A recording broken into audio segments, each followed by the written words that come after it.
Good afternoon, everyone. Allison Schaberg here, Consolidated Planning Group. We are excited to be here with Scenic View Academy today. We're going to learn about their school and some of the supports that they have for our community. We're going to be talking about higher education for our loved ones with disabilities. So thank you for taking the time to be here with us. It is our pleasure to partner with you today. This is the first time that we've kind of taken a deeper dive with Scenic View, so we're excited to do that today. I always like to start with a few housekeeping items. If you're new here and you're joining our webinars for the very first time, welcome. We're glad that you're here. You're in the right place, and we certainly aim to help. We do webinars on a regular basis, several times a week, on planning for a loved one with a disability. We have many topics that live on the Consolidated Planning Group YouTube channel. We have over 600 webinars on planning for special needs. If you can think of it, we've probably done a topic on that. We partner with various attorneys. We partner with the Social Security Administration, Health and Human Services, talking about other programs that might support our families. So if you haven't checked that out, definitely check out the Consolidated Planning Group YouTube channel. You can subscribe to it for free. I am a parent. I am a parent to adult children with disabilities. And the YouTube channel was definitely born out of my own frustration. I eat, sleep, and breathe planning for special needs. This is what I do.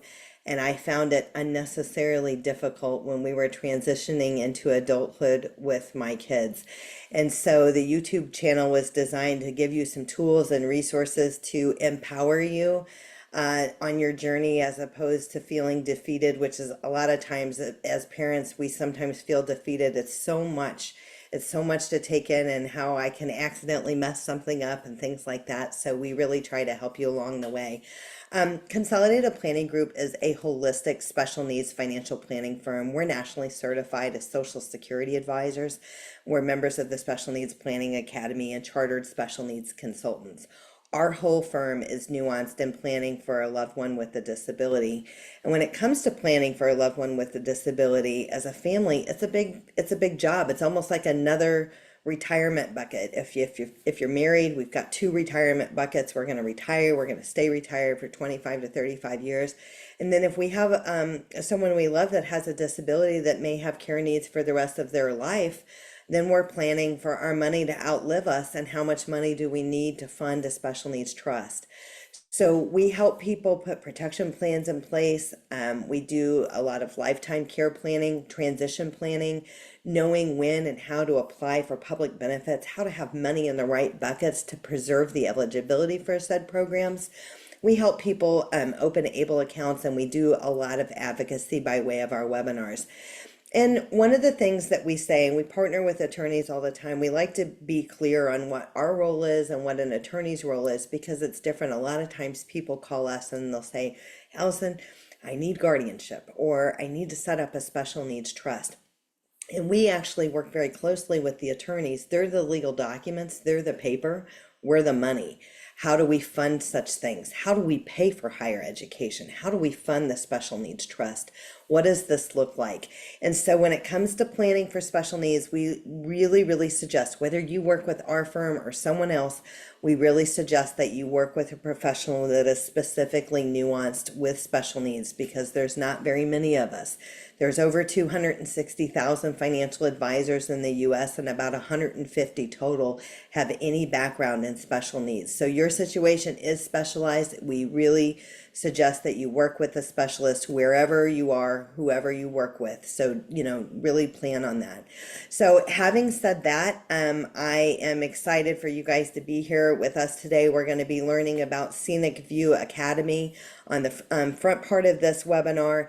And on the back end of the webinar, we're going to talk about some other kind of broader topics about higher education for kids with disabilities, things to keep in mind, Everybody's going to get a copy of today's slide deck with all of the links. So we're going to talk about funding and scholarships and all kinds of stuff. We may not get to all of the content today, and that's okay because you're going to get a copy of the slides that'll have all of the links. I always like to mention that to people so that way you know that you don't have to take notes on every single thing that you hear today, because you are going to get an email with the slides and also a link to the recording. And Scenic View Academy is also going to be providing us a PDF or a document with some additional resources that are not in the slides today. So you're in for a treat.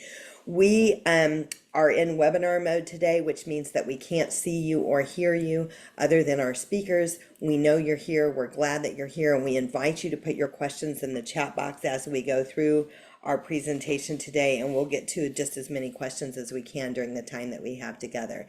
So having said that, I'd like to turn it over to you guys.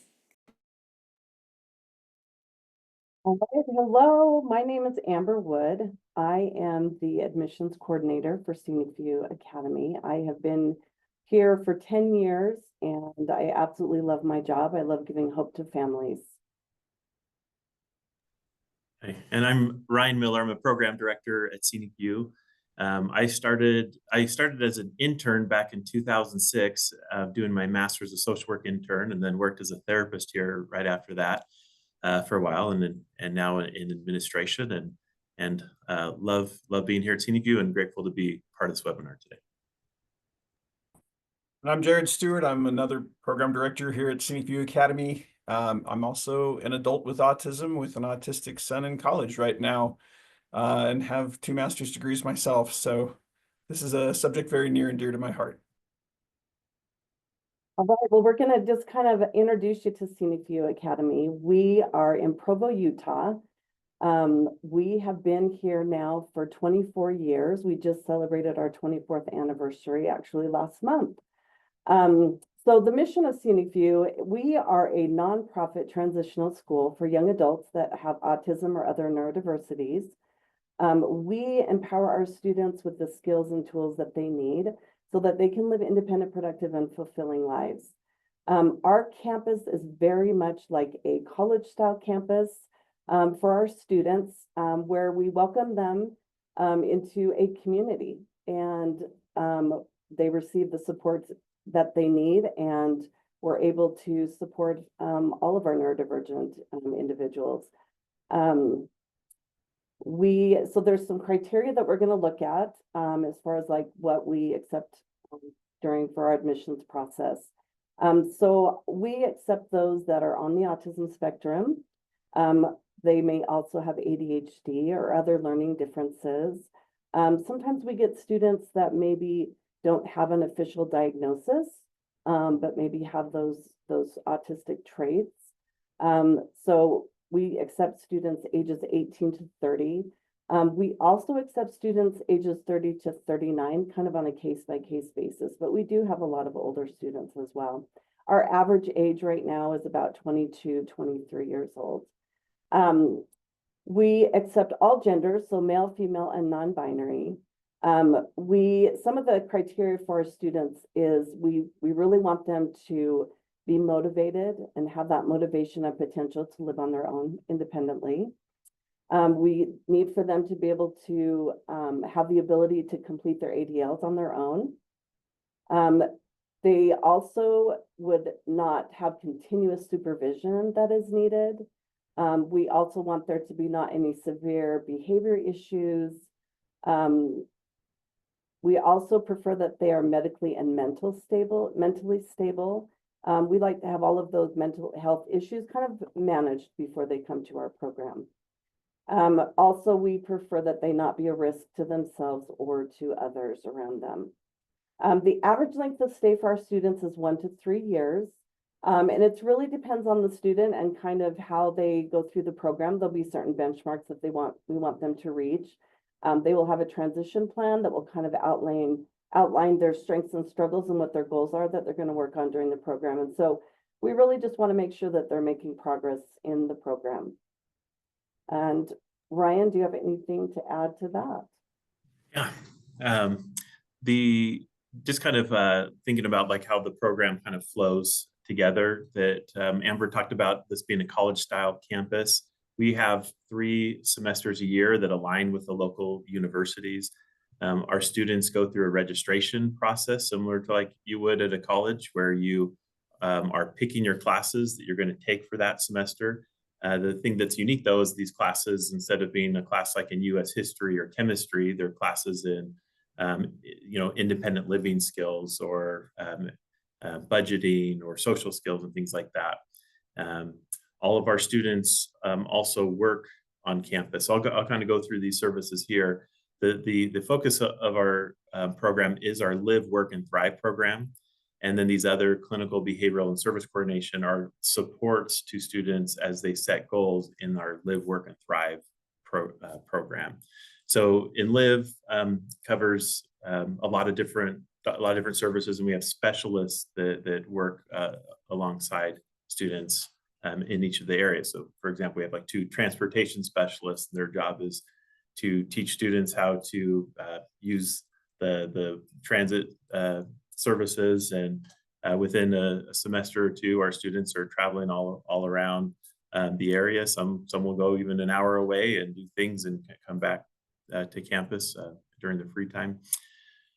And they also have budgeting, room maintenance, hygiene, and all the services are really individualized. We kind of see what are their needs, and then we put classes together for them to help them achieve the goals on their transition plan. We also have different living situations. So we have kind of dorm style living. Everyone has their own room, but not their own kitchen. And then we have 1-bedroom apartments where they have their own kitchen, and they move there once they have learned to meal prep and meal plan and things. And then we have some off-campus housing options. And then once they're there, we try to launch them from there into the community. So we have students that come from all around the country. A lot of them end up wanting to stay here because they end up getting their friends here, they get jobs here, and they feel connected here. Some choose to just come, gain the skills, and then go back home. So I have a question. So is this more, sometimes I talk about some of our kids with disabilities. I speak for myself. Sometimes, most of the time we're late to the party, but we come big when we get there.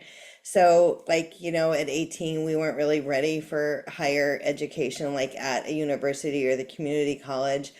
Would this be described as a live at transition program to help prepare them to be ready for either the workplace or higher education once they complete the program? Is that a fair description?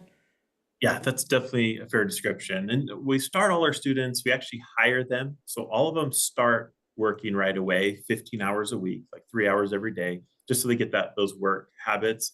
And then if their plan is also to attend like a trade school or university, then we have classes where they take tours of those places, they set goals, they kind of figure out what they want to do.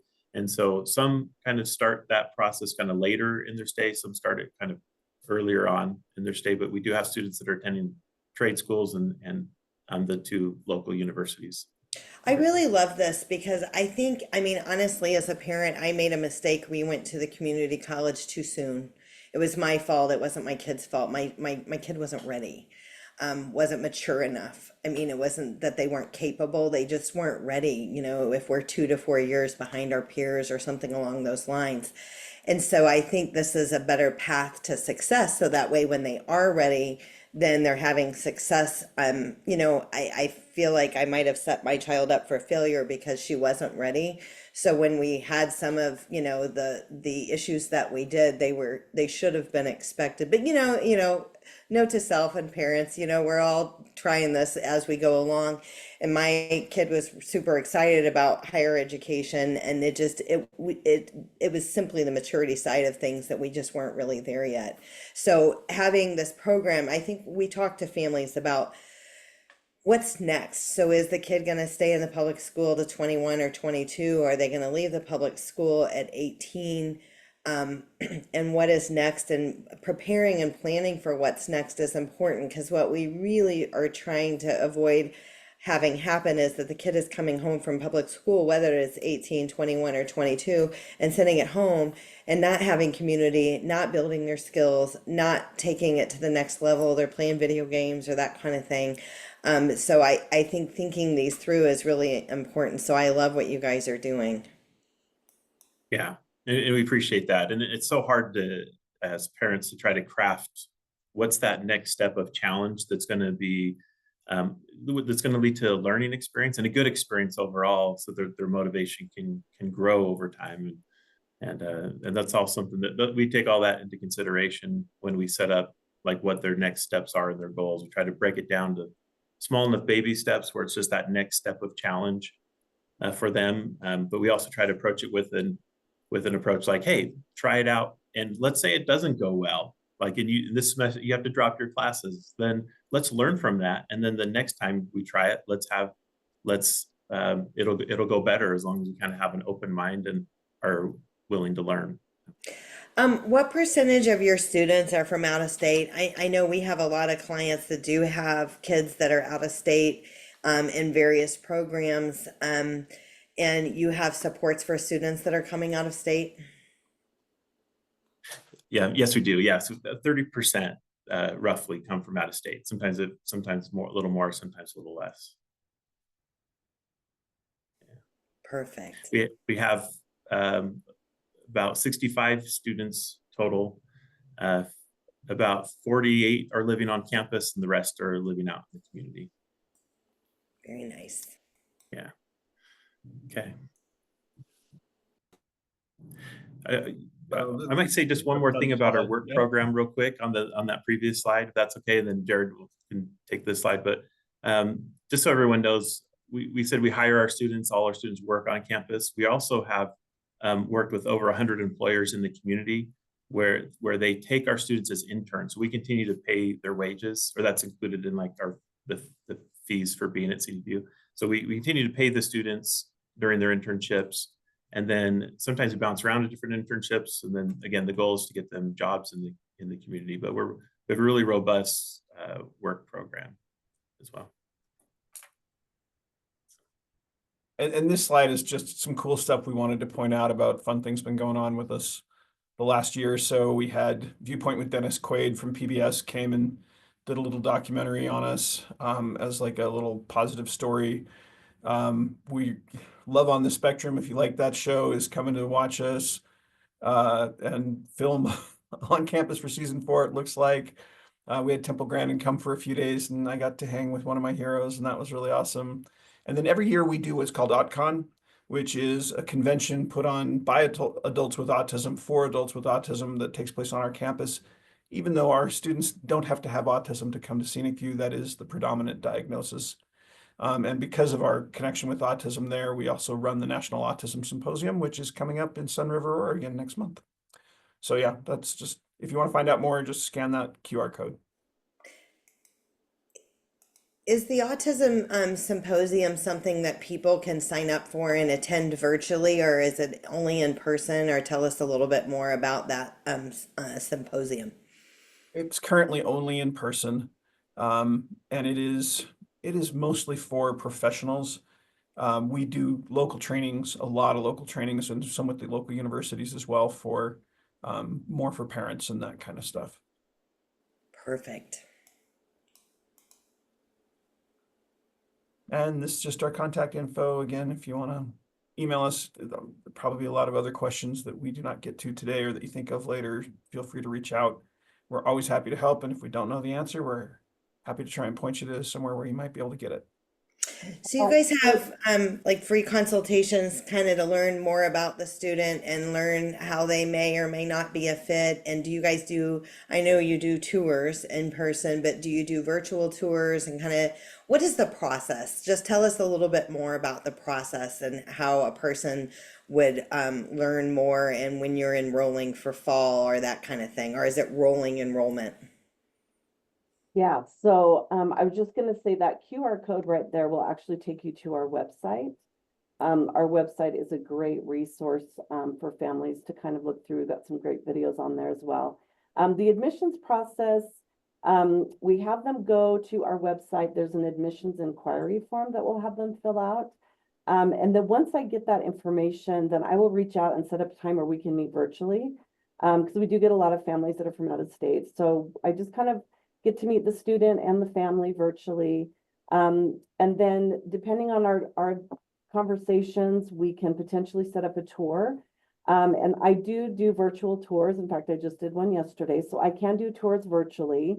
I have to say it's way cooler in person, but I understand that not everybody can fly out to Utah. So I can do them virtual, but that would be kind of the next step, is giving a tour and kind of having them learn more about our program and just get a chance to see campus. And then part of our admissions process is actually having them come and they get to spend a couple days with us and a couple nights. So they get to really see like what a typical day would look like for them at Scenic View. It gives them a good chance to kind of check us out. And we're also gathering a lot of information during that visit as well. So that's a little bit of kind of the admissions process. So we don't necessarily have like your typical waiting list per se. We have our 3 main terms, so January, May, and September. And then 2 months out of those terms, we have what we call prep phases, where we bring in smaller groups of students. They're able to kind of have a slower onboarding time as we're getting to know them, they're getting to know us. We're also doing assessments during that time. And by doing that, we're able to look at their strengths and struggles and really help to put together a very individualized schedule for them. Along with, some foundational classes that we feel would be beneficial for our students. So for example, we brought students in January and February, and then we'll bring more students in again in May and June, and then again in September and October. So I have students, for example, I have a student that was accepted several months ago, but their timeline, he was not able to start until September. So he's just kind of on our list of students that potentially will be coming for our September prep phase. What I love about what you guys are doing, so in my experience and the research that I've done, I've looked at a lot of programs over the years. There's a lot. I always encourage families to know that even if your child has an intellectual disability, there's a lot of programs for them. There for a higher education. There's all kinds of certificate programs, there's degree programs, there's all kinds of services and supports out there. But what I feel like you guys are serving is those in-betweeners. They don't really always fit the bill of an intellectual disability or fit the bill for some of those programs that I just mentioned, but they need more supports than just a regular traditional program, with accommodations. And there's fewer programs like that out there. And there's a lot of families that have kids that are on the autism spectrum. Maybe they're higher functioning or ADHD. They learn differently, but maybe they don't have an intellectual disability. And I've found it really hard to find the perfect fit for those students because they don't necessarily feel like they fit anywhere. So this feels like it's designed for them. It's exciting. It really is. In fact, I was just thinking, I get a lot of phone calls from maybe students that are just graduating from high school and kind of looking for that next transition. I get a lot of calls from students who've maybe gone to college, maybe 1 or 2 years, and it just didn't quite work out for them. And then we've had students come that have like a bachelor's degree or even a master's degree. So we get a variety of students, and Scenic View really is just kind of a pit stop for them to kind of get the skills and tools they need so they can continue to move forward. That's awesome. Yes, and Jared, we love Temple as well. Temple and I were able to speak at a conference in Beaumont, and we've had her. She's done a few webinars with us over the past, so we certainly love her. She's a lot, so much encouragement of what I think about her when I think about Temple is, what can you do? Who cares if you're bad at math? What can you do? What are you passionate about? What do you love? Because not everybody, whether you have a disability or don't have a disability, is good at everything. but focusing on the things that we're great at and honing those skills and growing those skills and getting an internship and something related to that, things like that. She's just very, very encouraging, and in seeing someone like yourself, Jared, you said that, you're on the spectrum and highly educated, and look where you are, look where Temple is, and, being, this is something that's largely talked about. Autism is something that's largely talked about now, but if she was born in the 50s or late 40s, I don't remember, but it was not talked about much then. And for her to be where she is today and a professor, and all of the successes that she's had is pretty amazing. So we do love her for sure. So this is that autism symposium that you guys were talking about. That is coming up in a few weeks, April 7th to the 9th. So people want to check that out. And then about the autism symposium, do people come in from all across the United States? How many vendors do you have? How many people attend this symposium? Tell me a little bit more about that. Well, yeah, Ryan can talk about it too, but we last year we're off in the East Coast in New Hampshire, and yeah, we have, oh, good grief, it was hundreds and hundreds of people that came. It always sells out, but it's not so big that you can't get around to the vendors, the tables, to the people. So again, if you know a professional who wants to learn more about autism and autism services, that's what it is. It's not meant to be anything more than just a really useful time for people to get to know other professionals, and try to find answers that can be helpful for the people that they're working with. Yeah, some of the best information that I have gotten over the years has been from attending these fairs or symposiums and things like that, and you learn about things. I keep my ear to the ground. I call myself a parent of constant pursuit of like relentless pursuit of information of how to help our kids, and how we help them achieve their dreams and be where they want to be and things like that. And so I've certainly grown a lot over the years from things like that. Well, we are excited that you have shared a little bit more about Scenic View. I, for one, like I said, am happy that it's that middle area, because there's so much for no issues, so much for intellectual disabilities and other things like that, but so little down that middle section. But definitely those kids need help and support, and so I do love this. So we're going to talk a little bit more about college planning for special needs. Some of the things that we talk about, and you guys kind of hit on this, and we've kind of hit on maturity and things like that, but it's setting realistic expectations. Is it a traditional path versus a non-traditional path? And I always say they are where they are. They're not behind. And I think so many times people get caught up, and I call them being Facebook parents or Instagram parents or whatever, where we're looking at what everybody else's kids are doing and all the great things that they post and stuff like that. And then you feel bad because you feel like your kid is behind and how have you failed them or things like that, but they're not behind. They are where they are. They have this whole life in front of them. And I, for one, have wanted to be the parent that meets my kid where they are and not beat them up for where they are, meet them where they are and celebrate the wins of where we are and take those next steps to get to where we want to be. And I've seen sometimes where parents want to put their kids where they should be, but their kids aren't ready yet, right? And I did it like with my own kid and the community college when she wasn't ready. And I think that's the kind of the lessons learned. So what does it look like? Does it look like a transition program? Does it look like a community college or the university? Does it look like dual credit in high school? There's a course, and I'm not going to call it the right name, and I apologize for that, but there's like a course like Introduction to University Studies or College Studies. And it's basically a whole course to teach the kid how to be successful in higher education. It's awesome. It's a 4-credit course, and it's teaching them how they can succeed. It's a great starting point for someone.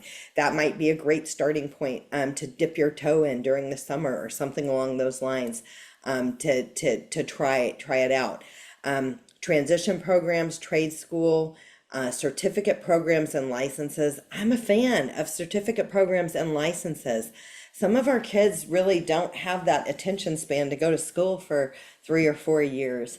But they could go get a license or a certificate. It's something that they're passionate about, and they could be making as much or more than some of their counterparts that went to a 4-year degree program. So I think those are things to think about. Living at home versus living on campus, partnering with other organizations to live on campus. There are support programs that you can partner with. And some of those, and you guys may partner with vocational rehab. I don't know. A lot of our families, kids are enrolled in vocational rehab and have support services for jobs. Some of your kids may not need them because you said you employ them, and that you guys have got a lot of relationships with other businesses that support the kids on campus there. So we do talk about workforce commission or vocational rehab, and those are services because we do have people attend our webinars from across the United States. I always like to indicate to people that there are VR services, vocational rehab services in every state, and those are designed to help close the gap on impediments to employment. Yes, Jared. I was like, wait, I've got a raise hand button. I should probably have used that instead, but No, it's fine. Voc Rehab also can, in some cases, pay for all 4 years of college. Yes. So they are even willing to fund that depending on how you set up that contract with the Voc Rehab counselor. So yeah. Yeah, they have an IPE, which is like the work program. I don't remember what that stands for. We're used to hearing IEP for the education plan in the public Individualized schools. program for employment. Yes. Okay. The IPE, not IEP. They have an IPE, and if it's in line with the IPE, then they'll pay for it. I've seen them pay for college. I've seen them pay for driving, disability driving training because a person needs to be able to get themselves to work. I say that they have deep pockets. They're state and federally funded, and it is designed to close the gaps on impediments to employment. So if you haven't heard of this before, check out our YouTube channel. We definitely have a webinar on vocational rehab. This is just some post-high school options. These are Texas options of some of the programs, day and transition programs post-high school. A lot of the public high schools have programs, 18 plus programs or things like that, where the student can stay in the school post age 18. And those are careful conversations that you want to have with a higher education institution, with the team at the school, and your kid and their maturity and where they are. But one thing from a financial perspective that I think about is that if we have a child with a disability, we have our whole lifetime to pay for them. And if they can stay in the public school system to 21 or 22, if they are having success, they have community, they're building their skills and they're building their maturity. I guess just like I said, they are where they are. It's not a race. Racing out to say, good news, I'm out at 18, but you have nowhere for them to go is not helping them. So I just thinking about that time when your kid is a freshman, you think you have all this time. And then you blink and it goes by so quickly. So thinking early, if you have a freshman or if you have a sophomore, what are our intentions? How are we growing? How are we meeting those milestones that you have, in the IEP that you've discussed in your ARD meetings and things like that? And, are they going to be on track at 18, 21, 22? So there's 6 traits that we know that students with learning disabilities need to succeed. Part of it is self-awareness. The Goldberg study found that successful participants showed awareness of their strengths and weaknesses in both academic and non-academic areas.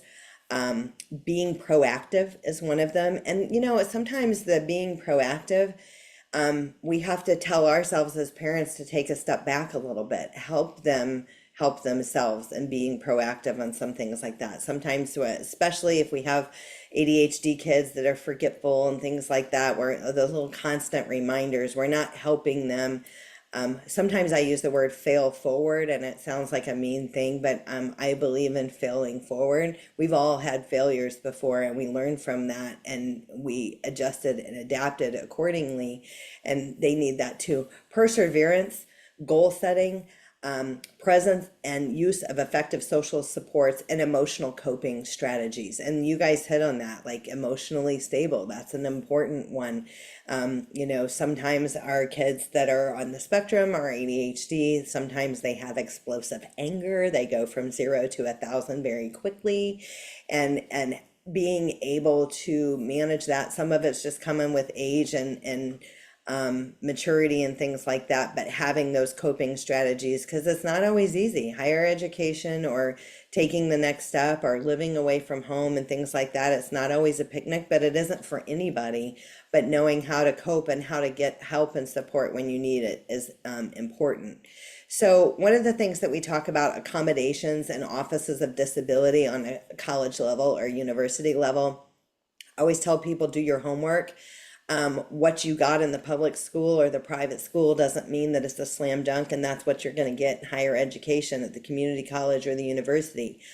All schools have an office of disability. They might call it something else, but it's basically an office of disability. And you can get accommodations. And so I am a strong advocate for the accommodations. If your student needs accommodations, you need to advocate early, work with that office of disability early, find out what the requirements are to get those accommodations. Do they require testing? A lot of them require updated testing within the last 3 to 5 years. I saw that relaxed some from COVID, that they would take old testing along with a letter from the doctor saying everything's the same and what have you. But one of the things that we did for one of my children with disabilities who has graduated 4-year university was we shopped the schools that had the degree program that we were looking at. That was first. That's how they got on the list. And then we went and interviewed the offices of disability, and we knew what accommodations we needed. And so if the office of disability was not good, they were off the list. I mean, it was just simple as that. So you know your kid and you know what they need. Some offices of disability are very robust and very good, and they have lots of resources. And some of them are a one-person show, and they don't have a lot of funding. So you want to, check that out. So SAT, ACT, AP exams, college courses, graduate level exams, there are accommodations available for SAT and ACT. If you're going in through the community college first, you don't have to do the SAT or ACT, but most states have a college entrance exam. We have one in Texas that is required for the community college. But researching how to get the accommodations for SAT or ACT is important. There is a coordinator at the public school that can help you get these. You can go right on the College Board website or the ACT website and download the form that you need to get signed by a doctor to get accommodations. But again, my point on all of this is just saying, don't wait. Do this early. Don't let your student go take the SAT and need accommodations and not have them. They could have accommodations like testing in a non-distracted area. They could have 50% or 100% more time. They could have a reader. There's a lot of different things that can happen for accommodations. And so if you're, if that's important to you, definitely check that out. Jared, did you want to comment on that? Yeah, just quick comment there on the offices of disability and so forth is it makes a very big difference if you have guardianship of your child or if you do not. And so if you do not have guardianship of your child, then the school really technically doesn't have to talk to you at all, because now they're an adult and under FERPA, there's only so much that they can do. And so making sure that all of those permissions are in place, like, again, the power of attorney question there and those kind of things, but making sure you've got the permissions if you want to be a part of that, or that your child can advocate for those things themselves, because that's the biggest difference between the public schools and college. In the public schools, by law, they have to be able to get those accommodations that they need for a free and public education. But in college, there's no such right. 504 actually still continues, but now they have to be the one who discloses their disability, and they have to be the one who is having all of the discussions and requesting the accommodations. So if they can't have that conversation, then they're going to have to give their permission to go for you to go with them. And there are things you can do to make sure that's a little easier. But yeah, be very aware that you can't just be the parent anymore. There's going to have to be a change to that arrangement unless you have full guardianship. And the FERPA, to his point, is necessary. It can usually be downloaded from the college or university's website, the FERPA. And I know we've all heard this a million times. "Oh, really? I pay for this. You're not going to talk to me?" No, exactly. It's called the law. So just get the FERPA signed and it's good, and then they'll talk to you. But honestly, the colleges are trying to promote independence. So they're wanting, if your student has the ability to talk, and sometimes what I did with one of my kids is I was there. I had the power of attorney, I had the FERPA, and I was there and I did some coaching and talking and saying, say this, talk about this, ask this, and maybe was there in the background unbeknownst to them, and encouraging her to ask the right questions. And that was like freshman year to where she felt more comfortable, right? And so kind of moving that along. So that is a really, really great point. And then as far as work, reasonable accommodations, if it doesn't pose undue hardship, there are reasonable accommodations in the workplace. The Department of Labor has a lot of internships for individuals with disabilities, for people that are going to work, that they can kind of learn and grow and earn on the job. So you can check out the Department of Education, FERPA, free. I don't even remember what the FERPA stands for. Jared, do you have that off the top of your hand?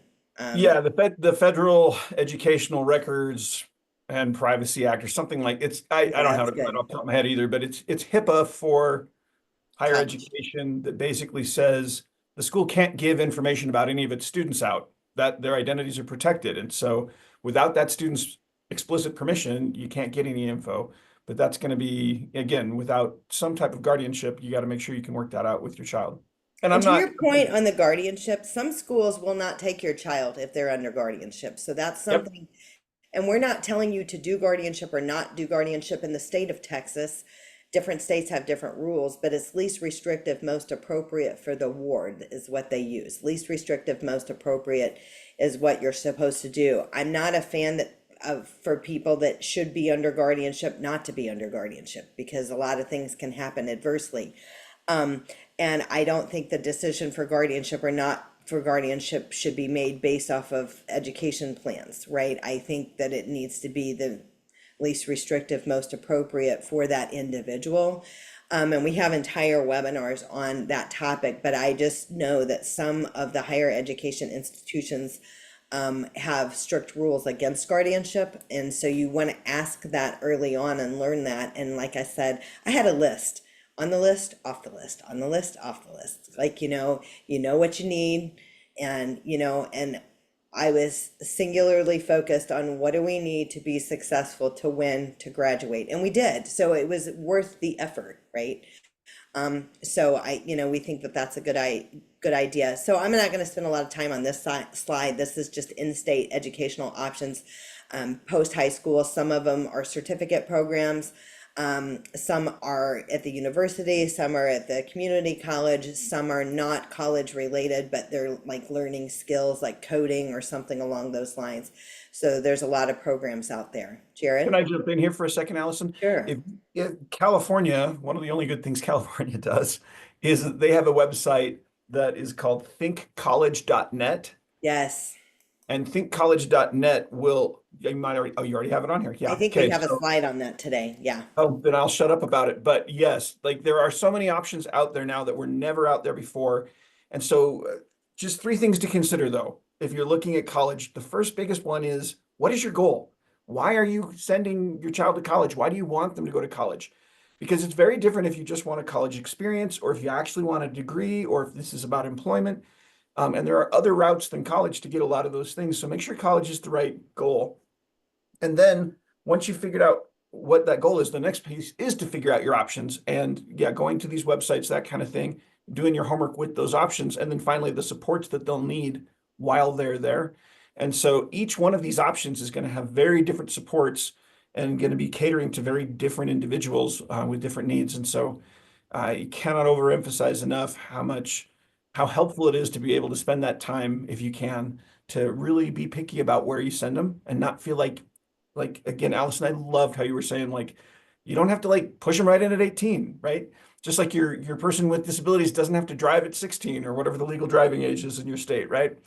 They may not ever drive. Again, there may be alternatives to driving. It's the same with college. every person with disabilities is very unique, very different, and you're going to want to find that right fit rather than rushing into something that could be really disastrous for people who often think in all and nothing. For sure.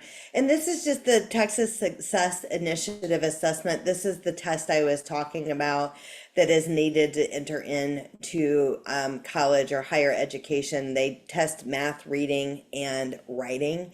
And you could pass writing and not reading, or writing and not math.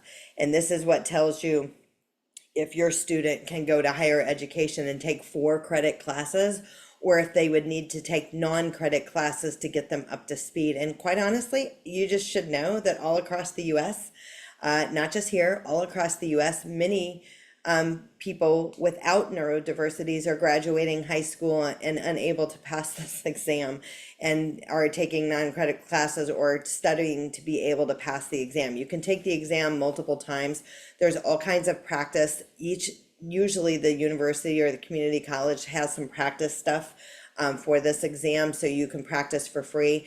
I use the paid for practice ones. I use the free ones. I personally thought the ones I paid for were better at equipping my student to be able to pass the exam. So just know this is just for Texas, but each state has them.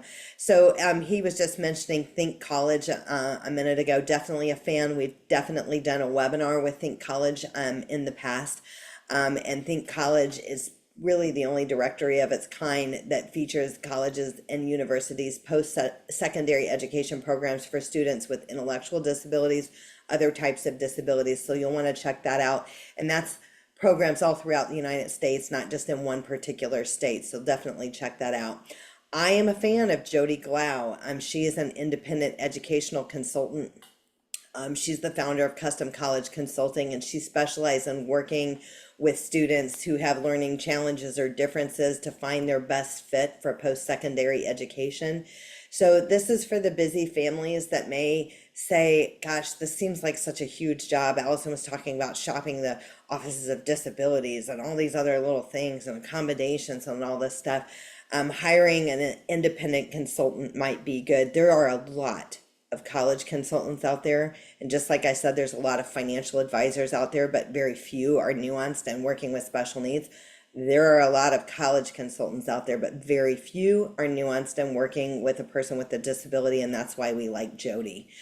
So reach out to her, and she spends time like touring campuses and really having boots on the ground and learning about the various programs. There's the college living experience. They have programs across the U.S. And it provides individualized post-secondary guidance and instruction. Some of their students, they usually live there. Some of them are going to the community college. They may transition later to the university, but they're building some of the skills similar to what you guys do. So then, we talk about, we just hit on this very briefly, workforce solutions, whether it's workforce solutions or whatever it's called in the state, vocational rehab, voc rehab, VR, sometimes what it's called. We've had entire webinars on that. And just so you know, most of these schools out there have a vocational rehab counselor. So you can get connected with vocational rehab that way. You can also Google it, and you can, find the vocational rehab in your area, and you can apply for services. So the FAFSA, we're going to talk about funding, and we're going to go through this relatively quickly. There's going to be links for a lot of stuff that we're going to talk about here about funding, because funding's an issue. We're, a special needs financial planning firm, and paying for higher education is not small, okay? So the FAFSA, this is the free application for federal student aid. I actually did know the acronym. I throw all these acronyms around and I know what they are, but then it's like, what is that? And it's like, yeah, exactly. But so this is going to need to be completed each year. It opens up October 1st every year that they're in higher education, community college or the university. When it comes to funding, there are scholarships, community-based, school-based, disability, disease-based, sport, music, band-based. There are so many scholarships out there, but research early and know your deadlines. They're all different. You can obviously use the 529 college savings plan to pay for higher education. You can also use money from an ABLE account to pay for higher education. or these transition programs, and ABLE can pay for transition programs. And of course, again, the vocational rehab, we've seen vocational rehab pay for these programs, pay for transition programs. We've seen them pay for higher education. If it is in line with the IPE, the employment plan, then they may be able to pay for that, and that will defray some of the cost to the family. So one of the things that we like to mention is the state college tuition waiver for children that were adopted through the Department of Family Services or Protective Services. So if you have a child that is adopted, it's probably been a long time ago, you may have forgot, but if they were adopted through the state department, not a private adoption, they get to go to higher education for free in your state. So you might want to check that out. So don't miss that. And then we've just got a lot of links for various scholarships out there that you might want to learn about and educate yourself. I myself had a spreadsheet of the scholarships and what was out there and which ones were valuable and when was the opening, when did the deadline happen, like I had it all. As a parent, I found it annoying that every school is different. All the application dates and the scholarship dates and the essay requirements and everything like that is different. So it's hard to keep it all straight if you're applying to, different schools. This next slide that I'm going to talk about is the Terry Foundation. This is only for Texans here. This is the Terry Foundation. It is a scholarship that runs in perpetuity. There are 12 schools. I guess it's 11 actually right now, public universities. The Terry Foundation is a scholarship. It's a full ride scholarship for kids that have average grades, but they have extraordinary service. So this is one that one of my kids got, and it was a game changer, and it was awesome. So when I looked at the scholarships and I looked at, okay, are we going to get academic based, band based, sport based, blah, all these things? It was no. Okay, well, that's not going to work. So what could we do? So I was thinking about this when they were in 8th grade. What could we do? And what I realized is that there were a lot of scholarships out there for service. This kid does have a disability. This kid is an overcomer. This kid has a powerful story. And I got her volunteering, and she had over 500 service hours of volunteering by the time she graduated high school, and she got this scholarship. So it is based off of okay grades. They don't have to be spectacular, but extraordinary service and a powerful story. So it's worth it to check this one out. So this is just scholarships continued. Lots of scholarships out there. If you can think it up, it probably exists. I always tell people to check with your child life specialist at the children's hospital, whatever state you're in.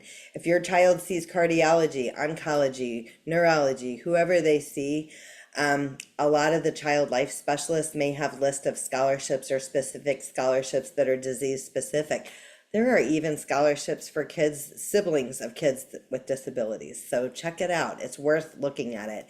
And if you're resourceful and you kind of plan early and you have your spreadsheet, you can get your college completely paid for. You just have to be enterprising and look at what's out there and plan early. Okay.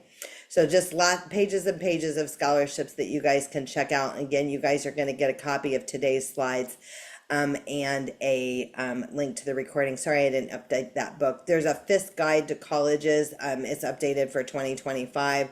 There's a book about learning disabilities and higher education, and then colleges that change lives. Those are all books that we should consider. And so that kind of brings me to some of the things that we talk about on a pretty regular basis of things that should be on your special needs planning radar. We've talked about a lot about what's next, about is it a transition program, kind of a bridge or a gap year or two program? What is it that we're looking for that might be a right fit? And as I mentioned earlier, we really help people plan for the future. So when we're thinking about our kids, if they're in high school, maybe they're post-high school. Again, you're not behind, you're here, and we're glad that you're here. And it doesn't matter if your kid's already 22 or 23, or if they're a freshman and you're kind of trying to plan ahead. But things that should be on your radar is, planning for the future of a loved one, thinking about things like how much do I need to fund a special needs trust, thinking about Medicaid waivers. Of course, there's Texas Medicaid waivers, but all states have Medicaid waivers. knowing about them. Are you on the list? Does your state have a waiting list, or is it immediate? Texas unfortunately has like a 17 to 20-year waiting list to get services under Medicaid waivers, so it is unfortunate. But Medicaid waivers are designed to waive off some of the cost of care for caring for an individual with a disability to keep them in home and community-based services. They may pay for attendant services, they may pay for respite services, various home modifications, various therapies and things like that.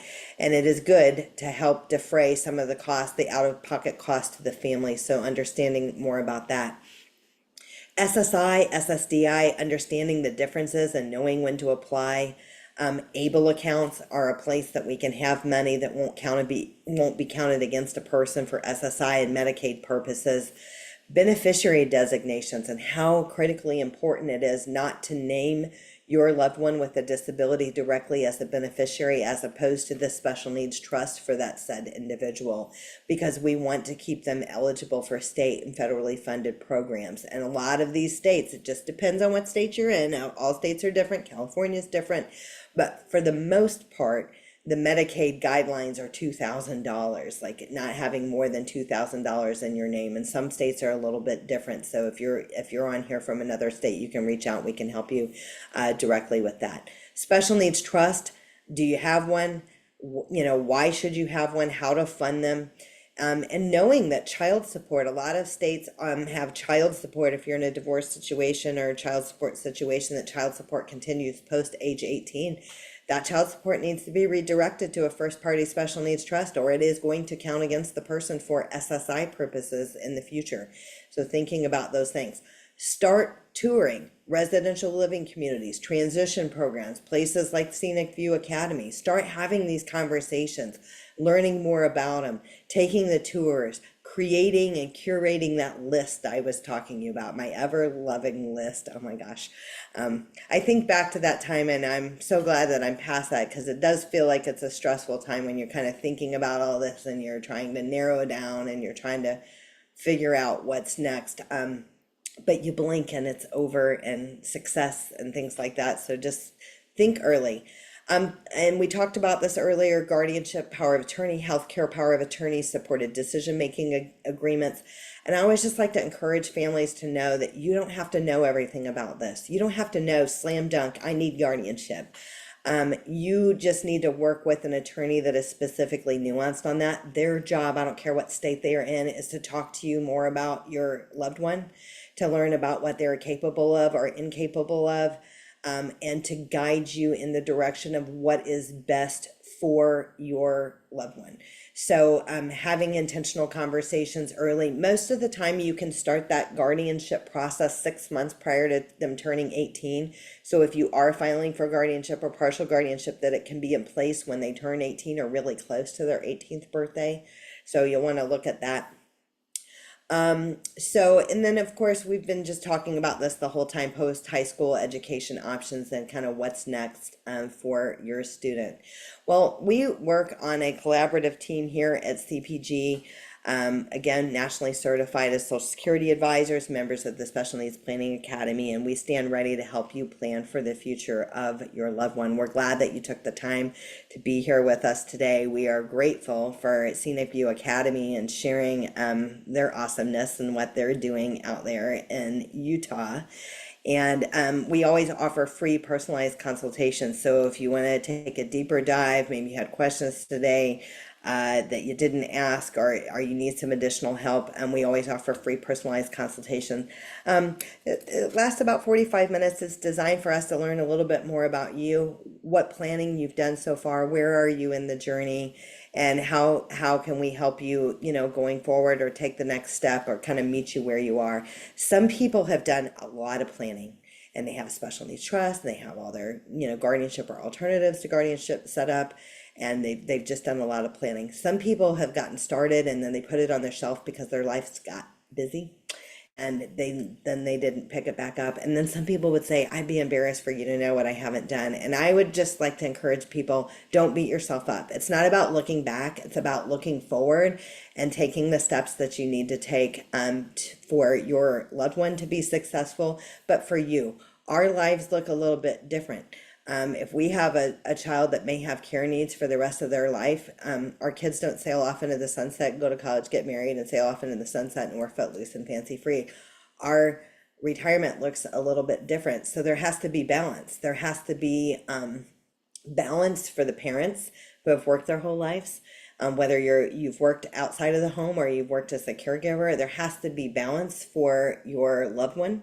And autonomy. I think that there's value in autonomy. The growth in autonomy helps. So like, again, moving out of state or living on campus or some of these other things, or living in a shared living arrangement or things like that, it gives them opportunity for growth, opportunity to fail forward. And it also gives you some semblance of the retirement that you thought you might have. Like maybe you wanted to travel, maybe you wanted to volunteer, whatever it was, but that healthy balance. And the last thing that I would like to say is that we want people to think about this now. Don't wait for the crisis to happen, the heart attack, the stroke, or somebody is passed away unexpectedly, a parent.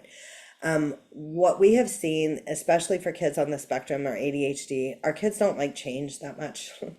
And sometimes change is hard. But when we have our loved ones that have lived with us their whole life, and then they graduate high school, and then they live with us another 20 to 30 years, and then mom or dad gets sick or they pass away, it is like a fish out of water for them when they have to go live somewhere, and they never have. They've never done summer camps. They've never done, other arranged living things. So thinking about that, thinking about the transition, it's not just the transition from high school, but the transition later.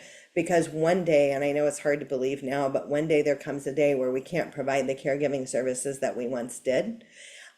So what's next after that, and kind of thinking about those things as well is really important. So in closing, I'd just like to turn it back to Scenic View Academy. Did you guys have anything else that you wanted to share? And if anybody has any additional questions, if you'll put those in the chat box right now, we'll be happy to answer those. But just turn it back over to you guys. Thanks, Allison. And yeah, there's just so much here. Don't feel overwhelmed, and don't feel like, this is hopeless or too big. Take it one little piece at a time. And each step forward is going to be helping your child to achieve their fullest potential. And really, that's what we all really want. Even college is not really about college. It's about helping that child become the very best version of themselves they can be. And if we can maximize those opportunities for those people, that's what we're looking for. Two quick things I would put as resources. One of them also on, I think, college. They have a downloadable free guide that gives you questions that you can ask as you're talking to the disability offices and as you're talking to the college to try and see if that's a good fit, so to help you know what to ask even. And then even if your child doesn't have autism, Autism Speaks has a free toolkit on their website for post-secondary.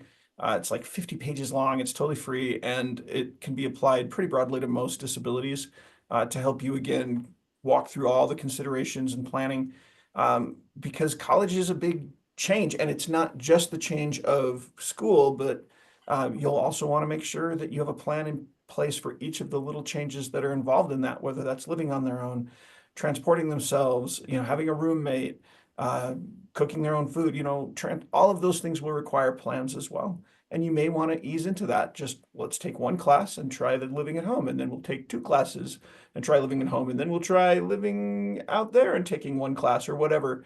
Building the success. I'm a huge fan of that. Don't Yep, put them little by in little. 4 classes and setting them up for, failure, not able to do that. And I echo the Autism Speaks website. They have lots of toolkits out there that are awesome. So if you haven't checked that out before, certainly do. So reach out. You guys are going to get a copy of today's slides and the contact information for everybody at Scenic View. It has certainly been our pleasure in partnering with you guys today, and we will look forward to partnering with you again in the future. And thanks everyone for being here today. It's certainly been our pleasure. Have a good one. Thank you. Thanks, you guys. Bye now. Good luck.